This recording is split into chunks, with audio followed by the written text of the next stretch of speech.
Hello and welcome back to Wise Finserv. जब भी हम कोई रियल एस्टेट प्रॉपर्टी सेल करते हैं और उस पर कोई प्रॉफिट आता है तो हम उसको कैपिटल गेन कहते हैं। आए हुए कैपिटल गेन पर हमें टैक्स देना होता है।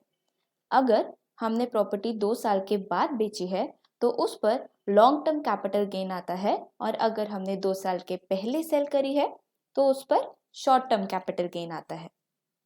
लॉन्ग टर्म कैपिटल गेन पर हमें 20% विद इंडेक्सेशन टैक्स देना होता है, और शॉर्ट टर्म गेन पर हमें as per income tax slab पे करना होता है। आज हम एक ऐसे प्रोडक्ट के बारे में बात करेंगे जिसमें हम इन्वेस्ट करके रियल एस्टेट से आए कैपिटल गेन टैक्स को बचा सकते हैं।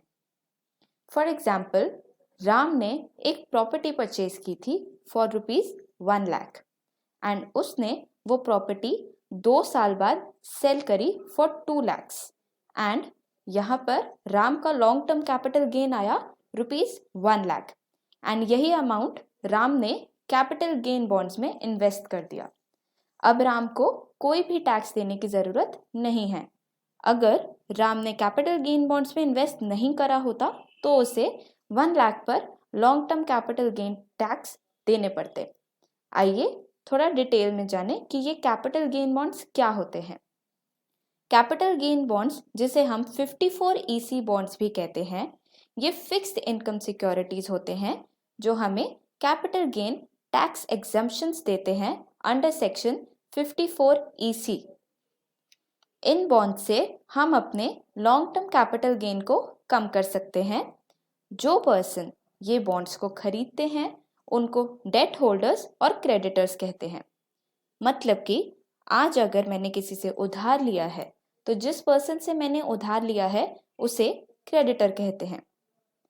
जनरली ये बॉन्ड्स को इंफ्रास्ट्रक्चर कंपनीज ही इशू करती हैं जो गवर्नमेंट से बैक्ड होती हैं, इसलिए इन बॉन्ड्स में रिस्क कम होता है। इनका टेन्योर 5 इयर्स का होता है और इन बॉन्ड्स को हम मैच्योरिटी से पहले रिडीम नहीं कर सकते हैं।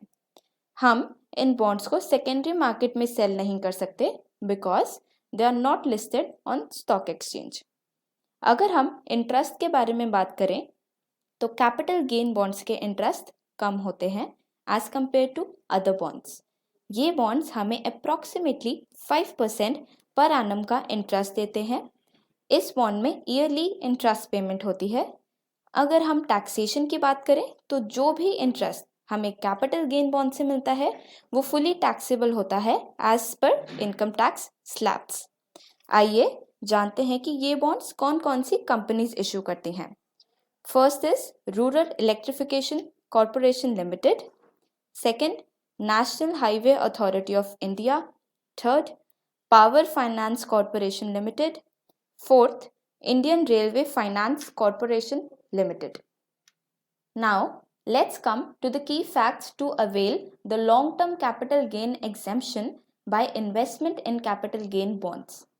First one is, अगर हमें capital gain bonds में tax exemption चाहिए तो हमें assets के sell होने के 6 months के अंदर ही capital gain bonds में invest करना ज़रूरी है। Next, इन इन्वेस्टमेंट से हम 5 साल के बाद ही पैसों को रिडीम कर सकते हैं, जो कि अप्रैल 2018 तक 3 साल थी।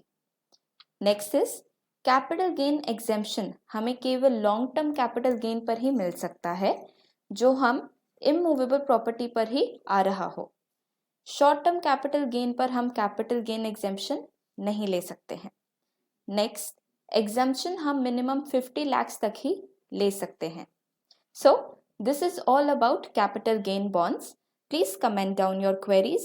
For more such updates and news on bonds and funds, please subscribe to our channel and don't forget to press the bell icon to get notification about our new videos.